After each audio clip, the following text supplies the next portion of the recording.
വിളിക്കുന്ന BSNL customer ഇപ്പോൾ തിരക്കിലാണ്. ദയവായി അല്പസമയത്തിന് ശേഷം വീണ്ടും വിളിക്കുക.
നിങ്ങളായിട്ടുണ്ടാക്കിയ പ്രശ്നങ്ങളല്ല, എല്ലാം നിങ്ങളായിട്ട് തന്നെ തീർക്കുക. ഞാൻ മടുത്തു.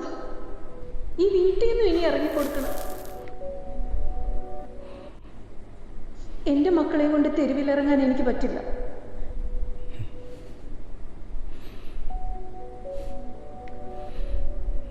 എന്തെങ്കിലും പറ്റിയാൽ തന്നെ ഞാൻ ചത്തിട്ടാണെങ്കിലും നിന്നെ ഞാൻ സേഫ്.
ഹലോ, ഞാൻ പീരുമേട് DYSP ആണ് സംസാരിക്കുന്നത്.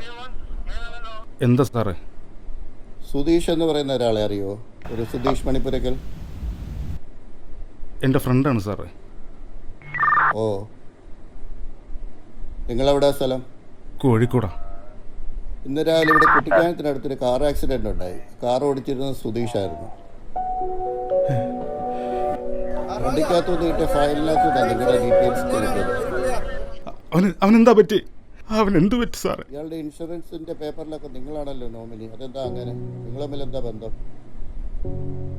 ഇയാൾക്ക് ബന്ധുക്കളാരും ഇല്ലേ? ഇയാൾക്കുള്ളവരെ എത്രയും വേഗം പേരും അറിയിക്കണം.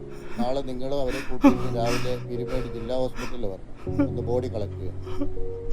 ഹലോ ഹലോ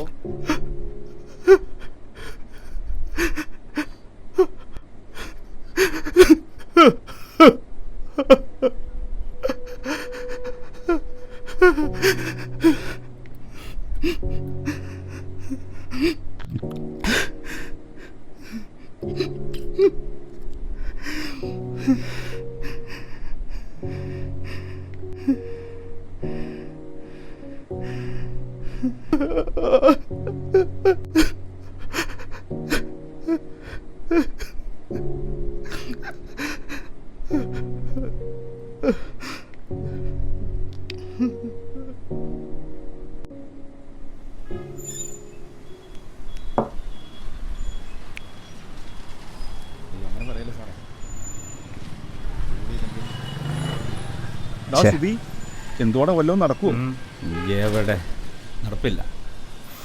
എടാ കളിക്കാൻ നിൽക്കല്ലേ, വീട്ടിൽ കയറാൻ പറ്റാത്ത അവസ്ഥയാ. വൈഫിൻ്റെ മുഖത്ത് നോക്കിയിട്ട് 3-4 ദിവസമായി. ഈ എഗ്രിമെൻ്റ് കണ്ടോ? അടുത്ത 5-10 വർഷത്തേക്ക് സേഫാണ്. എന്താ നോക്കൂ. ജീവിതം വെച്ചുള്ള കളിയാ.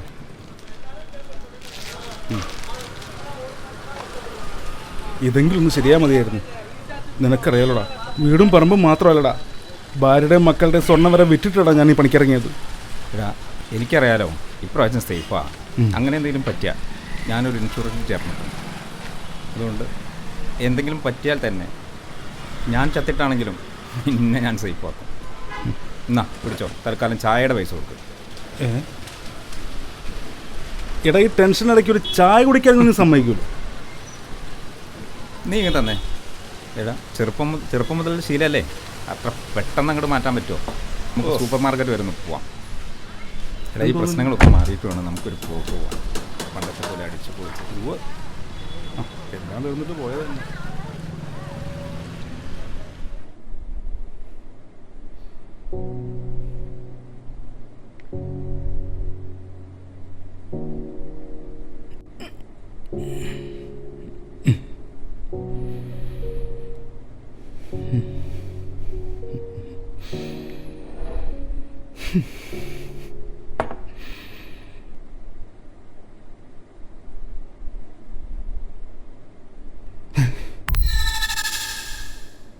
ചായ